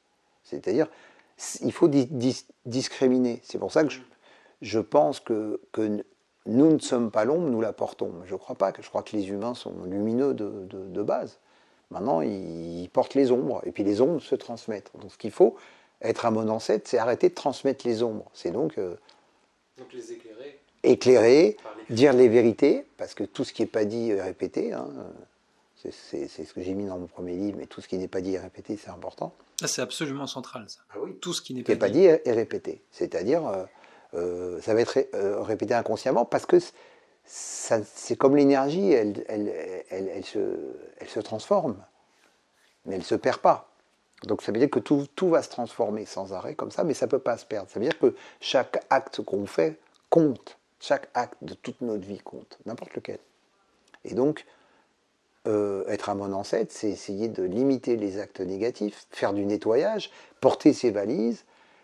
Si c'est possible, mais il faut commencer tôt, si on a eu des traumas, faire des thérapies. Hein, la dame que j'ai eue ce matin au téléphone, elle m'a dit, je sais que c'est moi, que c'est pas ma fille. J'ai dit, super, puis j'ai donné une adresse de psy. Et elle va y aller. Et ben voilà, elle fait dans le bon sens. Puis j'ai dit, votre fille, vous parlerez avec elle à un moment donné, laissez-la tranquille. Même si elle fait des gros symptômes, vous allez voir que ça va vite s'arrêter quand vous allez aller travailler. Sur ce cas-là, hein, je ne dis pas que c'est comme ça en général, mais de la façon dont elle m'a appelé, ce qu'elle m'a dit, je voyais que c'était ça. Bon. Et c'est ça, c'est essayer de régler, de porter ses valises. Sinon, voilà. Et en tant que grand-parent, porter ses valises pour ses enfants, pour ses petits-enfants et tout, c'est-à-dire en laisser le minimum. On va en laisser. C'est comme ça. Tout ce qu'on n'a pas travaillé, ça va passer. Il y a du négatif, on ne peut pas faire autrement. Mais un maximum, mais pas essayer de ne pas laisser aux générations futures des choses terribles, ce que malheureusement on fait au niveau collectif. C'est que malheureusement, là on voit au niveau collectif qu'on est en train de faire ça, enfin qu'on le sait maintenant, mais que on laisse aux générations futures des trucs pas cool, quoi, pas bien du tout, quoi, pas bien du tout, c'est pas bien. C'est pas bien. Enfin, moi, je suis pas du tout nostalgique, mais quand je repense à de la nature que j'ai connue de mon enfance et tout, de me dire que les générations d'après ne connaîtront pas ça, que c'est vraiment dommage. Que nous, on allait se baigner dans les rivières. Enfin, on va dire que toutes les rivières étaient baignables. C'est affreux de laisser des choses comme ça aux générations futures. Donc c'est la même façon. Nous, dans notre vie, il faut essayer de régler les dossiers. Maintenant, il faut avoir commencé relativement tôt les thérapies. C'est pas à 80 ans qu'il est temps de faire une thérapie. À ce moment-là, ça va être compliqué. Pourquoi pas, mais c'est difficile. Là. Surtout si on a eu des gros traumatismes, c'est plus compliqué. Quoi. Mais donc, ça veut dire s'assurer, et puis s'assurer de bien vivre sa vieillesse, de partir au maximum, pas laisser des choses négatives trop derrière soi parce que les autres vont en hériter. Alors, il y a autre chose dont tu parles dans le livre, et puis moi, comme on se connaît un petit peu maintenant, je sais la place centrale que ça a pu avoir aussi pour toi. Tu parles aussi de ta rencontre avec les Amérindiens. Oui. Et alors, du coup, la question que j'avais, c'était... donc toi, tu as quand même cet axe de psychanalyste, Oui. psychologue, clinicien. qu'est-ce que la vision et les pratiques amérindiennes ont apporté à ta pratique? En quoi ça peut peut-être apporter des choses là où la psychanalyse et la psychologie, eh ben, peut-être on peut apprendre et recevoir de la vision amérindienne? En quoi ça a pu... Bah, évidemment, de toute façon, avant, j'avais commencé déjà avec toute la tradition asiatique. Enfin, dès tout jeune, j'ai commencé enfin, avec les arts martiaux et avec le contact, notamment à l'époque, c'était le Vietnam, et puis maintenant c'est plus la Chine et tout ça, mais c'est encore le Vietnam. Enfin, ce que je veux dire, c'est l'Asie. C'est cette culture-là m'a beaucoup apporté. C'est que déjà, je pense que toute culture a besoin de s'enrichir d'autres cultures, c'est-à-dire dans tous les sens. Bon. Il y a l'Asie, donc il y a l'Est. Mais je ne connaissais pas l'Ouest. Puis après, j'ai connu l'Ouest. Et l'Ouest, c'est notamment les Indiens d'Amérique du Nord. Voilà. Et qu'est-ce qu'ils ont apporté par rapport à ça? Ben, des choses fondamentales que, à mon avis, on a perdues, de la même façon que il y a des connexions qu'on a perdues. Donc ce que moi j'ai trouvé, c'est de reprendre ces connexions, et ces connexions que ne pouvait pas offrir la psychologie et la psychanalyse qui est occidentale, et qui sont aussi très bien. Et dans l'autre sens, quand j'ai souvent été du côté des Amérindiens, je me suis dit, pour certains, ça serait bien qu'ils aillent faire une psychanalyse. Ouais. Il leur manque ça aussi, des fois. Hein, c'est pour ça qu'il faut rester, à mon avis, intelligent. Il faut voir qu'il y a des apports de tous les côtés. Il y a une richesse, comme pour la médecine. Il y a les médecines traditionnelles et la médecine occidentale. Il y a des trucs à attraper dans la médecine traditionnelle, mais la médecine occidentale a des aspects incroyablement géniaux et forts et fabuleux. Enfin, je veux dire, mais c'est pourquoi se fermer? Il faut juste s'ouvrir et tout. Et pour toi, ça a été un chemin où, enfin, c'est par la rencontre avec certains Amérindiens avec qui tu as eu un lien d'amitié et puis un peu de mentor, d'enseignement, qu'il y a eu des ouvertures qui se sont faites vraiment sur ton inconscient, sur tes traumas très profondes. Oui. Et peut-être tu peux nous parler de ça. Et puis, enfin, j'aimerais bien comprendre, tu sais, l'expérience, enfin, je sais pas si tu veux la raconter, mais l'expérience que tu as eue dans la hutte avec... Avec toi, Monique. Avec toi, Monique. Avec toi, Monique et le chef algonquin. Mais oui, mais ça a été un moment important pour moi, mais à l'époque, je n'avais pas mesuré l'importance de ce moment. Mais je raconte cet épisode où j'ai fait le pire cauchemar de ma vie. Mais vraiment, le pire, c'était là. Et heureusement que j'étais arrivé là-bas dans le nord du Québec. Et puis, toi, Monique m'avait installé une cabane avec un baume-feu. Il y avait tout ce qui... Tout allait très bien. Puis c'était au coucher du soleil. Et puis j'allais passer une très bonne nuit et tout ça. Et puis à un moment, il me fait un feu, puis il s'assoit en face de moi, puis il dit plus rien. Puis il me regarde avec le sourire. Et là, j'ai une panique qui arrive. Je sais pas, un truc qui est... Puis c'était pas clair encore à l'époque ce que j'avais vécu. J'avais encore beaucoup d'amnésie et tout ça. Et j'ai peur. Mais je sais pas pourquoi. Et lui me regarde en souriant, mais avec beaucoup de douceur. Et moi j'ai peur. Mais bon, j'ai qu'une hâte, c'est qu'il s'en aille en fait. Parce que j'ai peur. Puis il s'en va, il me dit bonne nuit et tout ça. Et après, je fais un cauchemar dans la nuit où il vient, il me casse la porte. Après, il y a un loup. Je crois qu'il y avait un puma à gauche et puis un loup de l'autre côté à droite. Et il hurle, et il hurle. Et j'ai jamais entendu un hurlement comme ça de ma part, quoi. Jamais. C'était du hurlement. Je n'aimerais pas le revivre une deuxième fois, quoi. Et dans ton rêve, tu pensais que c'était un puma ou un loup qui hurlait? Non, il y avait les deux. Il y avait un puma qui essayait de rentrer sur la gauche, et après, il y avait un loup sur la droite, quoi. Bon. Tout ça, ça avait un aspect réel. Il y avait une tempête en plus ce soir-là. Il y a eu une tempête, donc avec le bruit du vent et tout est parti dans ce cauchemar. Et j'ai hurlé. Heureusement qu'il n'y avait personne. Jamais je me suis vu hurler comme ça. Je crois que j'ai lâché un truc, quoi. Bon. Après, je pense aussi qu'il y avait un contexte très particulier. Tu étais dans une cabane dans la forêt au Québec. Ouais. Mais c'était ce qu'on appelle le transfert. C'est-à-dire que j'ai compris après, puisque lui, on l'appelle grand-père. C'est là que j'ai compris, mais bien plus tard, ce qui s'était passé, moi, dans ma propre vie, en rapport avec ça. C'était comme... c'est un transfert. C'est en psychanalyse, c'est ce qu'on appelle le transfert. C'est-à-dire, j'ai projeté sur lui quelque chose qui n'était pas lui. Mais je me pose vraiment la question parce que, tu vois, j'ai vécu quelque chose d'un peu similaire. Quand j'avais 20 ans, je suis allé au Québec, j'avais rencontré les Indiens. La même tribu d'ailleurs. Et peu de temps avant, j'ai fait un rêve où je me suis rappelé d'abus que j'ai vécu. Moi aussi, moi j'étais abusé par mon papa. Et c'est au Québec, et dans la forêt du Québec, que moi aussi j'ai eu un rêve net d'abus que j'avais jamais eu avant en fait. Ouais. Et donc je me pose la question s'il n'y a pas quelque chose dans l'énergie des forêts de là-bas et dans l'énergie des gens de là-bas et dans, je sais pas en fait, je sais pas Il y a l'expliquer. 2 aspects. Oui. Il y a 2 aspects. Le premier aspect, c'est que tous ces gens-là ont été abusés. Oui. Par les missionnaires. Tous. Pas tous. Franchement, une grande majorité de tous ceux qui... les pensionnats indiens, ils ont tous été en pensionnat et ils ont, pour une grande majorité, été abusés. Puisque le gouvernement s'est excusé pour ça. Le gouvernement canadien c'est reconnu maintenant. Bon. Donc il y a ce contexte-là qui fait partie de l'affaire. Et le deuxième, c'est le contact avec l'enfant. C'est-à-dire que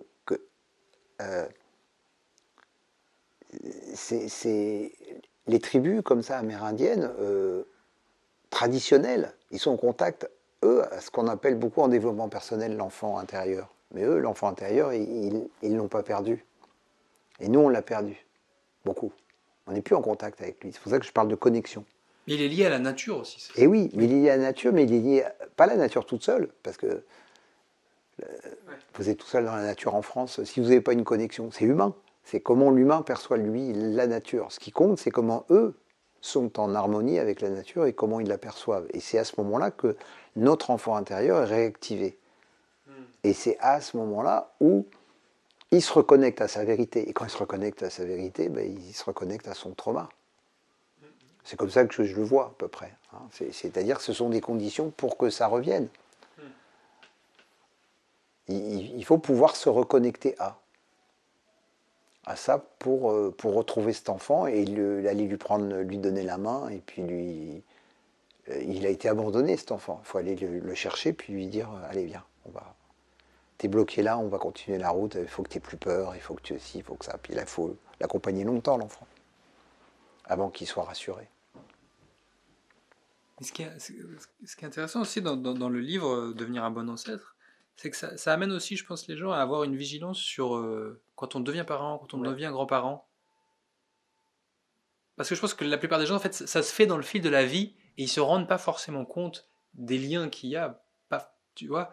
Mais de se rendre compte que quand tu deviens grand-parent, il est possible que des choses s'éveillent en toi, des choses changent en toi et d'être vraiment vigilant à ça. Oui. Et de connecter avec ses propres grands-parents. De connecter avec tout. C'est-à-dire, déjà être vigilant, ça serait bien. Ça serait bien d'être vigilant avec soi-même. Hein. Oui. Faire attention, quoi, parce que tout part de soi-même, quand même. Si on réfléchit tous les matins, on se lève, on est responsable du monde, hein, enfin, à sa façon. Bon. Mais c'est ça, d'être vigilant, mais pour ça, il faut bien connaître c'est bien de diffuser la question transgénérationnelle. Parce que quand on est à peu près conscient de ça, bah, tout d'un coup on voit les choses autrement et on se dit bah, je vais limiter la casse. Ce qu'il faut c'est limiter la casse, mais pas fermer les yeux. Et je le disais tout à l'heure, des fois c'est compliqué puisqu'il y a des gens tellement traumatisés qui ne sont même pas en contact avec leur traumatisme. Je fais une conférence sur ce sujet il n'y a pas longtemps, il y a une semaine à peu près. Et je fais la conférence et puis je parle de mon angoisse de mort. Puis il y a quelqu'un qui lève la main qui fait je ne comprends pas, monsieur, pourquoi vous avez une angoisse de mort? J'en ai pas, moi. Bon. Il dit c'est pas normal, vous ne devriez pas. Mais je dis je m'excuse, je vous félicite de ne pas en avoir. Moi, je suis comme ça. Au moins, je lui dis je l'avoue. Au moins, je l'avoue. Bon, maintenant, peut-être ce monsieur n'en avait pas. Peut-être il n'était pas en contact avec son angoisse de mort. Hein, peut-être. C'est là où c'est compliqué. Et quand on n'est pas en contact avec son angoisse de mort, bah justement, c'est là qu'on va faire beaucoup de bêtises et puis que le transgénérationnel va se mettre en route. Hein, j'ai un exemple comme ça, c'est une famille que j'ai reçue pour la constipation de leur enfant. Et je ne sais pas si j'ai raconté dans un autre podcast, mais bon, je le raconte à nouveau cette histoire, parce que c'est important. Et je sais que quand les enfants sont constipés, il y a de l'angoisse de mort quelque part. Enfin, c'est toujours. Et ça se résout quand on trouve où est la source de l'angoisse de mort. Donc, c'est ce que j'appelle chercher des dossiers. Donc, je suis avec l'enfant qui est constipé. Puis, quand je dis constipé, c'est gravement, hein, pas constipation ordinaire, mais des enfants qui vont toutes les 3 semaines aux toilettes ou des choses comme ça. Ça va pas du tout, quoi. Hein. C'est grave, quoi. Physiquement, ça peut amener loin. Bon. Et ça se dénoue toujours quand on trouve la source d'angoisse de mort, qui est un dossier. Il faut trouver quel est le dossier. Alors, moi, je suis avec les parents, puis je fais. Et là, j'avais les 2 parents, l'enfant, puis je fais ce qu'on appelle un génogramme, c'est-à-dire, je fais sur 3 générations, les parents, les grands-parents, si je peux, les arrière-grands-parents, puis je regarde où est-ce que la mort est présente, qui va nous donner, ou le trauma, puisque c'est pas la mort, c'est soit la mort, soit le trauma qui amène l'angoisse de mort. Je passe 3/4 d'heure comme ça, je fouille, il n'y a rien qui sort. Je fais un génogramme, il n'y a rien. On dirait que c'est une famille parfaite. Enfin, il n'y a pas de dossier. Bon, et au bout de 3/4 d'heure, je dis aux parents, écoutez, allez voir un autre psy, un pédiatre et tout, parce que qui travaillera autrement que moi. Mais moi, comme je travaille, c'est comme ça que je fais. Et je trouve rien, je ne comprends pas. Et à un moment donné, je dis, bon, on arrête la séance, on va arrêter là, c'est ok. J'ai échoué, je ne vais pas vous demander de revenir. Moi, c'est ma façon de travailler. Je cherche où elle est, cette angoisse de mort. Je ne sais pas où elle est. Et puis la femme, elle regarde son mari, elle dit, dis-lui quand même, parle-lui quand même de ce qui t'arrive et tout. Puis il dit, oh oui, mais bon. Et puis il me dit, bon, voilà, j'ai une récidive de mélanome. C'est vrai que ma mère est morte il y a quelques années d'un mélanome. Mais bon, il dit, c'est rien. Je lui dis, comment c'est rien? Et je lui dis, mais il y a de l'angoisse de mort. Il me dit, non, pas du tout. Et il me regarde, il a les yeux absolument clairs, il ne ment pas. C'est l'enfant qui a tout pris. Il me regarde, c'est-à-dire, il n'est pas du tout en contact avec son angoisse de mort. Il n'y a aucun contact. Bon, ce qui est pratique. Mais sauf que c'est l'enfant qui attrape l'angoisse de mort. Mais c'est pratique. Et je ne peux pas juger. Peut-être qu'elle serait tellement terrible, cette angoisse de mort, que ça mettrait un bazar incroyable aussi. Hein, c'est pas ce que je veux dire, ça peut mettre le bazar, parce que si tout d'un coup elle vient, ça va aussi peut-être paniquer son enfant de voir que papa a une angoisse de mort. Et que c'est louable peut-être chez cette personne pour protéger son enfant de dire je vais bien, tout va bien. Et est-ce que du coup il y a eu un mouvement par rapport aux symptômes du petit? Ah, j'en sais rien, non, je crois pas. Je sais pas, parce qu'après moi ça m'appartient plus. C'est qu'une fois que j'ai pas eu de nouvelles, je crois, de ça, je ne me rappelle plus très bien, j'ai pas eu forcément une nouvelle, mais il faut quand même à un moment donné, pour que ça guérisse vraiment, il faut que le parent soit en contact, au moins à minima, à son angoisse de mort, qui me semble évidente. Enfin, je veux dire, donc en fait c'est ça, devenir un bon ancêtre, c'est ne vous dissociez pas, quoi. Ben oui, mais ça se commande pas. Ça se commande pas. Un petit peu. Parce que toi, par exemple, par le processus d'écrire, tu as volontairement allé au cœur de l'angoisse pour aller chercher. Moi, j'y étais, non, je ne suis pas plus vertueux que n'importe qui, c'est que j'avais pas le choix. Moi, j'avais pas le choix. Mais avant, j'étais amnésique, c'est le même choix. C'est pareil que de ne pas être en contact. Hein. Être amnésique, c'est pour ne pas être en contact avec, encore une fois, l'angoisse de mort. On est tous pareils. On veut pas, personne ne veut souffrir. Mais du coup, on est impuissant face à la dissociation. Non, mais une fois que le processus s'est engagé, le mieux, c'est quand on n'a pas le choix, comme moi.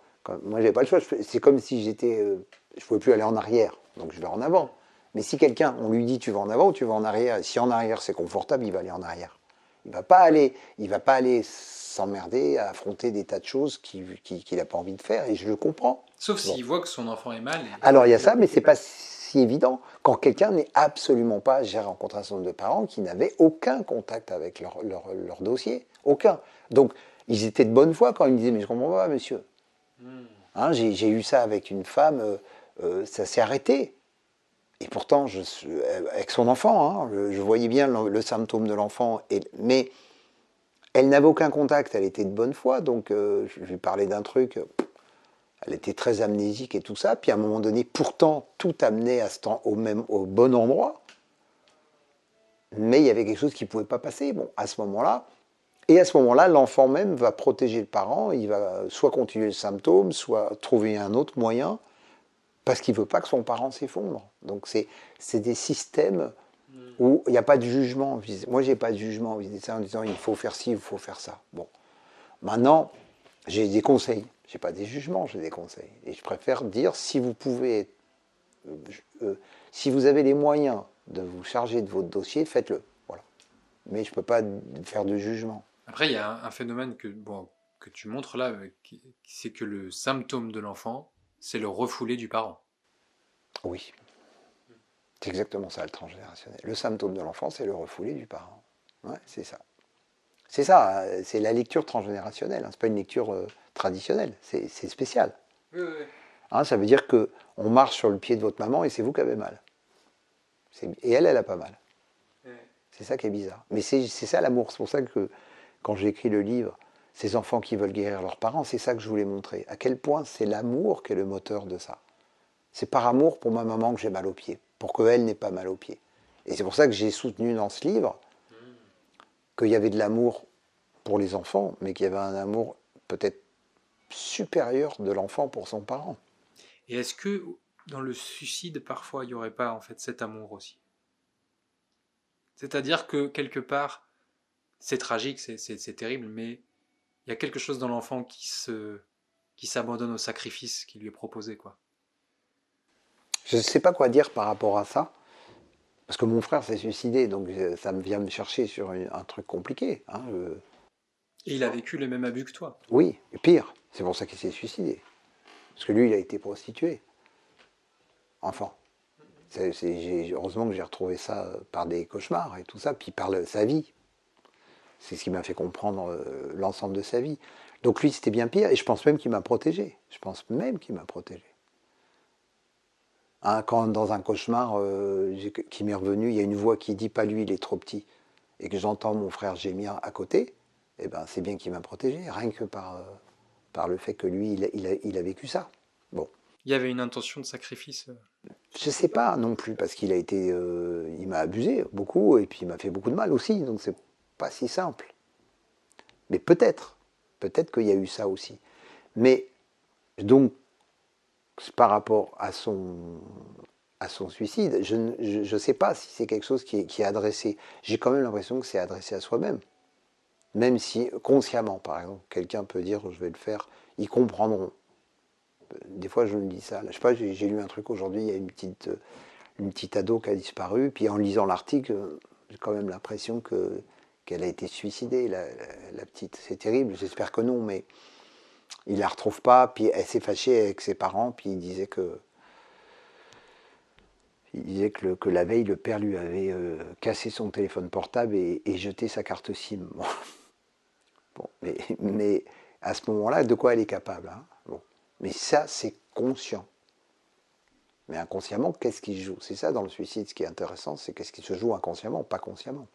Consciemment, la personne vous dit, va écrire un mot, elle va dire, je fais ça parce que si, parce que ça. Mais les humains, ils ont un conscient et un inconscient, c'est ça la psychanalyse. Et donc, qu'est-ce que ça veut dire plutôt? Donc, je ne sais pas si ça s'adresse, si le suicide s'adresse aux parents. Peut-être, j'en sais rien. Moi, j'ai l'impression que c'est quand même soi et soi. Et que je continue à penser que c'est pour échapper, ce qui était le cas de mon frère, puisque peu de temps avant, il disait ils vont venir, ils vont venir, ils vont venir, puis il a sauté par la fenêtre. Donc il avait peur de quelque chose. C'est plus ça que j'ai vu. Oui, et il savait qu'il était en phase terminale du sida, il savait aussi qu'il allait, que ça allait s'aggraver. Mais là, à mon avis, il a était en sauté. phase terminale du sida. Ouais. Donc il allait mourir par la sexualité. Oui. Mais quand même, le fait qu'ils disent pendant plusieurs jours avant, ils vont venir, il le disait ça en boucle, c'est que je pense que tous ces abuseurs-là, c'est ça dont il avait peur. Donc ça veut dire qu'il voulait échapper au trauma. Voilà un exemple. Et de ce que je connais de tous les suicides que j'ai vus, c'est toujours pour échapper à quelque chose qui est bien pire. Hein, ça m'a marqué quand à Okinawa, là, les Américains arrivent et que ça a été filmé que toutes les femmes japonaises se jetaient des falaises pour échapper au viol. Et puis ils avaient beau leur dire non, les Américains ne vous violeront pas, elle sautait. Bon, et ben c'est bien pour échapper à quelque chose de pire que la mort pour elle. Donc c'est toujours le suicide pour échapper à quelque chose de pire. Et pour elle, le trauma de tomber d'une falaise était moins que le trauma d'être violée.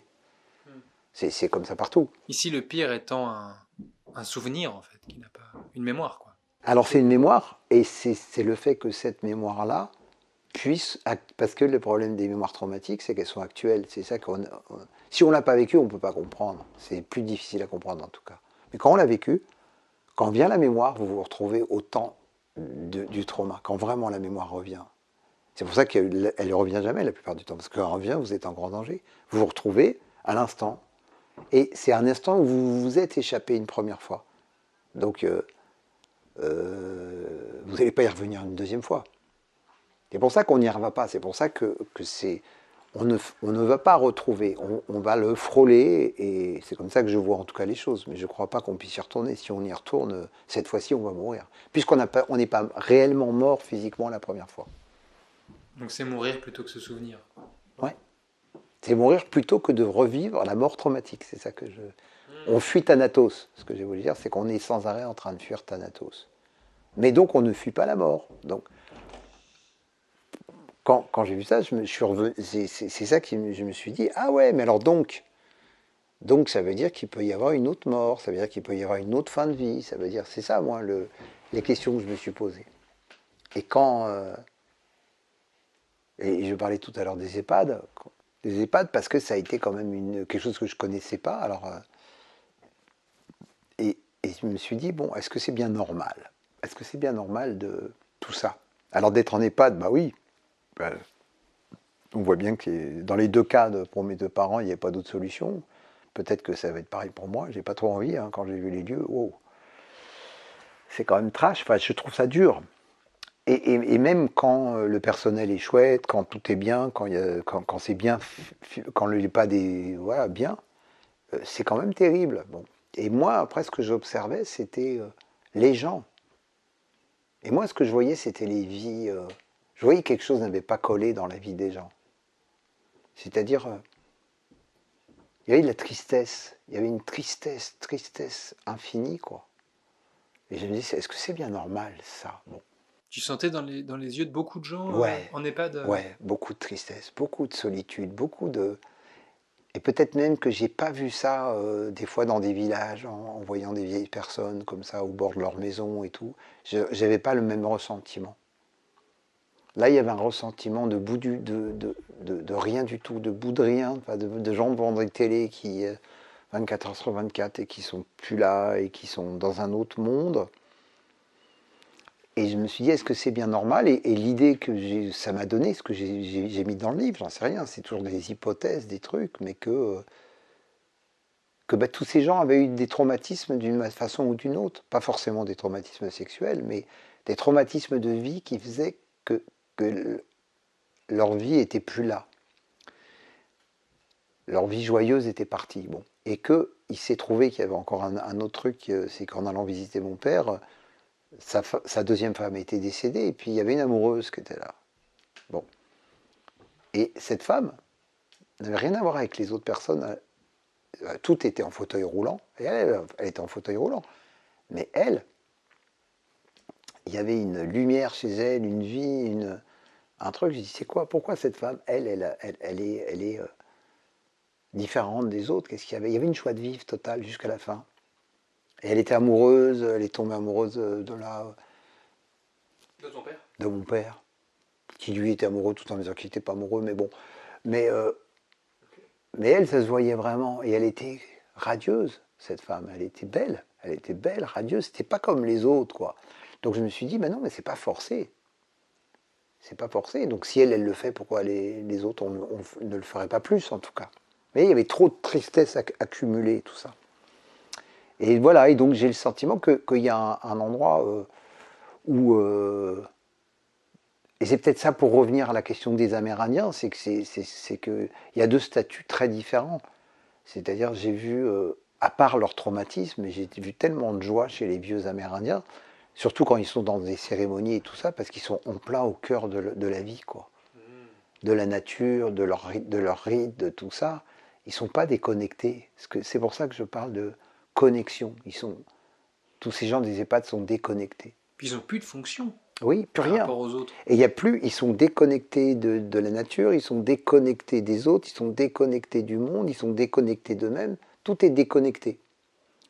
Et, et moi, je pense que bah, ça, c'est notre société. Hein. Et alors après, moi, je dis c'est la société capitaliste, c'est celle des profits, des intérêts, tout ça, qui considère que la matière est plus importante que les personnes. C'est aussi la société qui est en terreur de la mort. Oui, et il y a ça aussi, et il y a le fait que, un peu comme, c'est drôle, parce que c'est un peu comme, j'ai toujours trouvé que les centres de loisirs, on manquait de moyens, je parle des enfants, hein.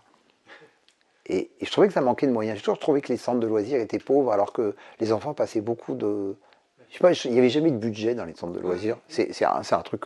Ils ont du pain de mie. Et Voilà, et puis ils ont, pour les activités, j'ai trouvé que ça manquait de budget, toujours, comme si c'était pas important, alors que eh ben, y a beaucoup d'enfants qui passent beaucoup de temps en centre de loisirs. Hein, et je trouvais toujours que c'était à l'économie, quoi. Et j'avais l'impression que c'était le même truc pour les vieux, c'est qu'on ne mettait pas de budget là-dedans. C'est-à-dire l'important, le centre de loisirs, c'est qu'on garde les enfants et qu'ils mangent. Voilà, ils ont à manger, et puis voilà, puis après, on tourne en rond, quoi. Bon, on ne fait pas grand-chose. Quand il y a une super activité, c'est super, quoi. Mais bon, et encore, bon, je ne critique pas les centres de loisirs, hein, mais je dis qu'il y a quelque chose que j'ai remarqué comme ça. Et là, c'est pareil, les EHPAD, ils font tout ce qu'il faut et tout, mais on n'a pas mis de réels moyens. Les moyens sont physiques. Ça, c'est clair. Il y a des médecins. On s'assure que tout va bien physiquement. Mais il y a quelque chose de l'humain qui n'est pas à l'ordre du jour. On s'en fout, quoi. On s'en fout. Or, c'est quand même quelque chose. C'est quand même quelque chose. Je sais pas, quelque chose qui ne va pas pour moi, mais je ne sais pas comment le définir exactement. Oui, il y a un paradoxe, c'est-à-dire qu'à la fois, on est là, on s'en occupe, on les nourrit, on les loge, mais en fait, émotionnellement, affectivement, on les abandonne. Oui, c'est-à-dire on considère, mais après je comprends parce qu'il y a aussi le trajet personnel des gens. Donc je sais que tout ça c'est une société dans son ensemble qui est comme ça, mais comme si on met de côté tellement la vieillesse et la mort que en gros, il y a un trajet de là à là, puis à partir de ce moment-là, ça sera pas bien.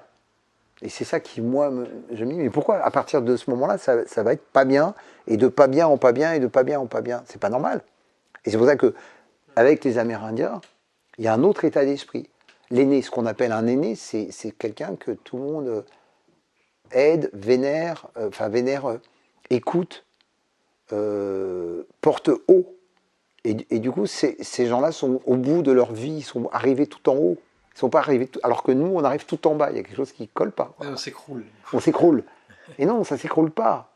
C'est-à-dire que la sagesse a pu s'accumuler et c'est un ensemble. Voilà. Et je pense que c'est une question de connexion. Ils sont abandonnés, ils reçoivent plus d'amour. En fait. Bah ouais, plus rien. Et puis, je pense qu'ils portent quand même leur trauma. Et quand je dis les traumas, c'est pas que les traumas physiques, sexuels ou tout ça, mais c'est les traumas de la vie qui s'est mal passée. Ce que je vois dans cette tristesse, c'est que ce sont les vies qui se sont mal passées et ça s'est accumulé. C'est-à-dire que, parce que le traumatisme, c'est par exemple de ne pas avoir fait le métier qu'on aurait voulu faire, de ne pas avoir fait les études qu'on aurait voulu faire, de ne pas avoir trouvé l'amour qu'on voulait, et ainsi de suite. Il y en a des traumas chez les gens. Et c'est ça les dossiers. C'est-à-dire que ça, c'est des dossiers dont on va hériter. C'est pour ça que quand les parents me demandaient mais comment on peut faire pour que nos enfants soient bien, je dis ben, soyez heureux. Et donc je dis la même chose là dans le livre pour les grands-parents. Soyez des grands-parents heureux et vous ferez que du bien en dessous, dans les générations du dessous. Alors, grands-parents heureux, ça veut dire occupez-vous de vous et occupez-vous des autres. Pas aussi d'être que des grands-parents. C'est-à-dire, il y en a qui sacrifient leur vie personnelle, ils ne vivent même qu'à travers leurs petits-enfants. C'est pas bien. Oui, il faut un équilibre entre... Un équilibre, puis il y en a qui s'en occupent pas, c'est pas bien non plus. Ce qui est bien, c'est cette connexion entre soi et l'autre, et à ce moment-là qu'il y a quelque chose, on devrait valoriser, c'est-à-dire, on voit bien qu'on n'est pas dans une société qui valorise ça, mais on devrait valoriser plus nos vieux. Alors c'est facile, je le dis maintenant parce que je deviens vieux. Avant, je ne m'en occupais pas, c'est comme ça. Mais maintenant, j'y pense, maintenant que j'y suis, je me dis merde, mais quand même, il faudrait valoriser nos vieux. Hein, mais c'est là où ça remet en question beaucoup de choses sur l'apparence, sur sur cette question de la jeunesse, sur la question des apparences, de l'intérieur, de l'extérieur. Hein, je crois que c'est... C'est vrai que les vieux sont plus vraiment associés à la sagesse dans notre société. Ils sont plutôt associés à la décrépitude. Oui, et c'est ça qui n'est pas normal. C'est là qu'il y a quelque chose qui ne va pas et qui fait partie de l'ensemble de ce que j'ai constaté, que j'essaie de parler de ça dans le livre, hein, en posant des questions. Il y a beaucoup d'endroits où je n'ai pas les réponses. Je n'en ai pas beaucoup d'ailleurs de réponses, mais je pose au moins des questions et puis j'ai un peu de réponses. Par exemple, où je dis trouver un sens. C'est-à-dire, il faut que la vie ait un sens.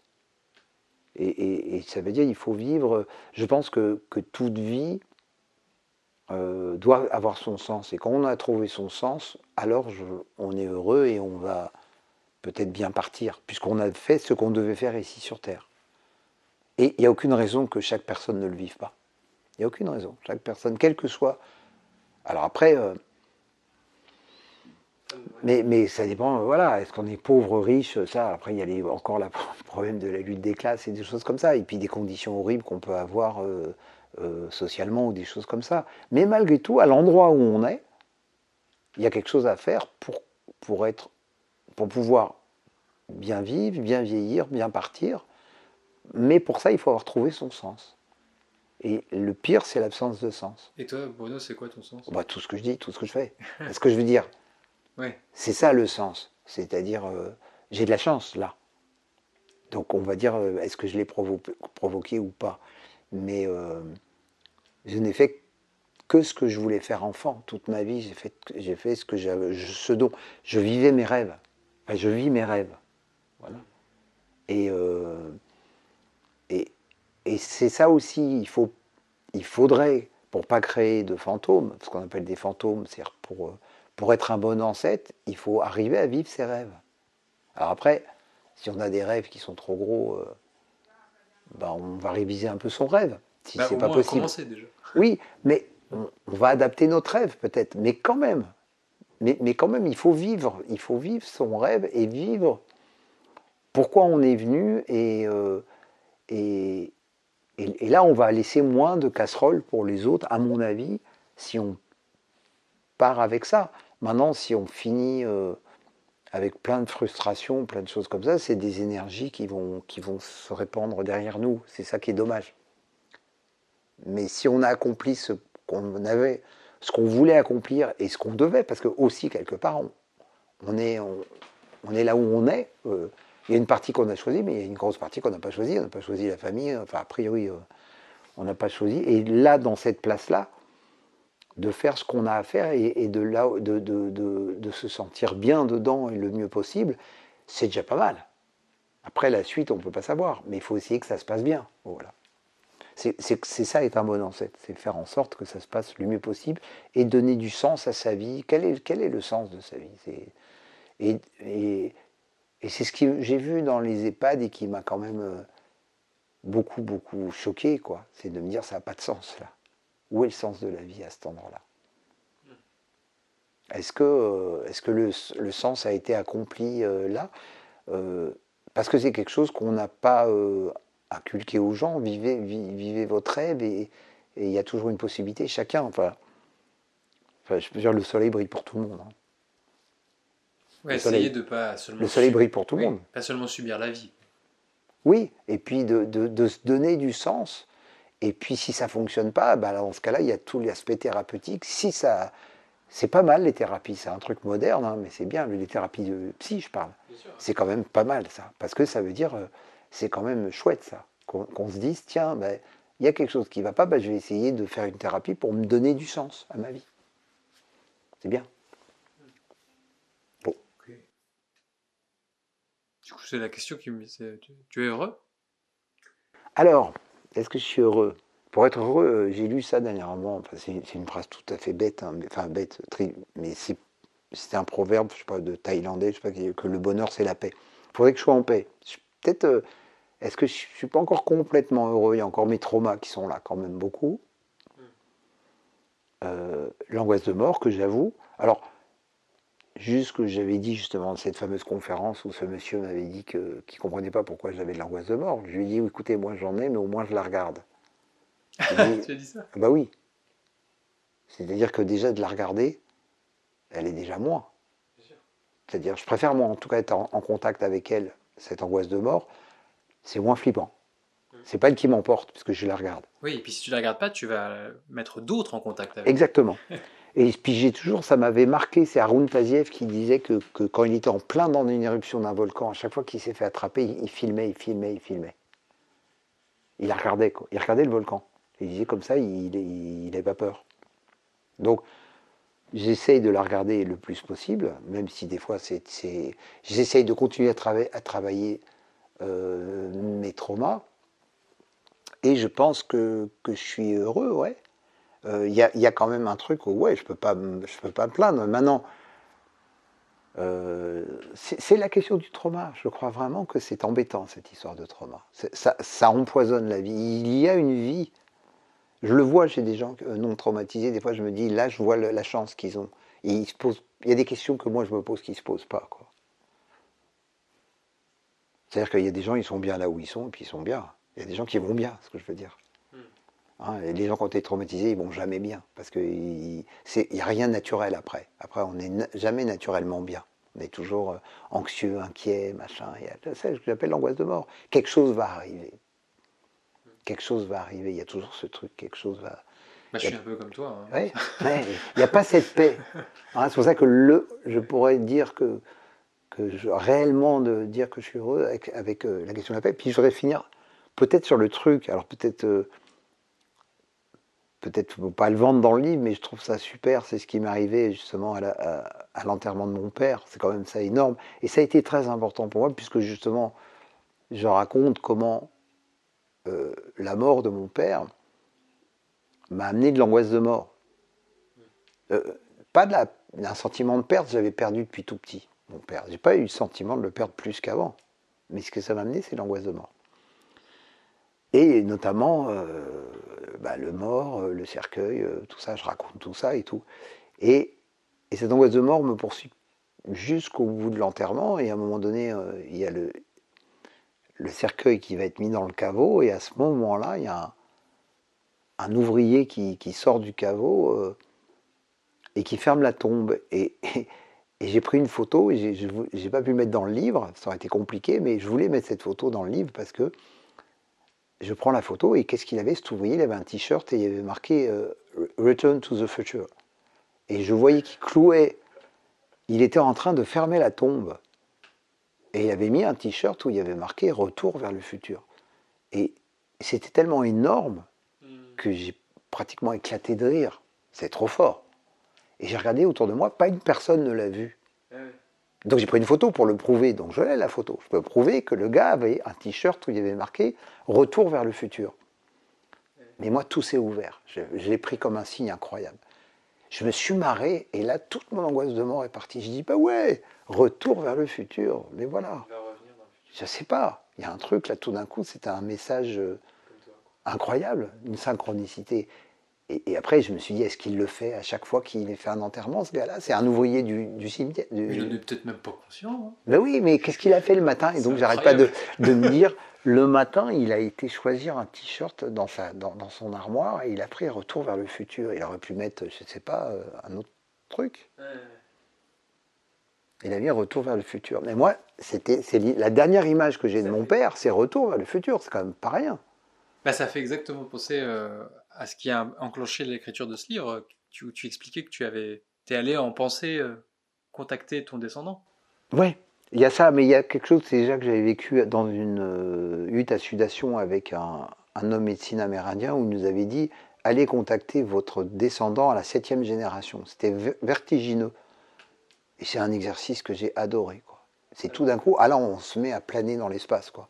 C'est-à-dire on se dit je vais aller parler à mon descendant dans cette génération. C'est loin, cette génération. Est-ce qu'il y en aura un? Je ne sais pas. Est-ce que la planète sera là encore? Je ne sais pas. Mais en tout cas, de lui parler, il y a quelque chose qui s'ouvre aussi. C'est beau, quoi. Ouais, c'est Retour vers le futur. Ouais, c'est ça, le retour vers le futur.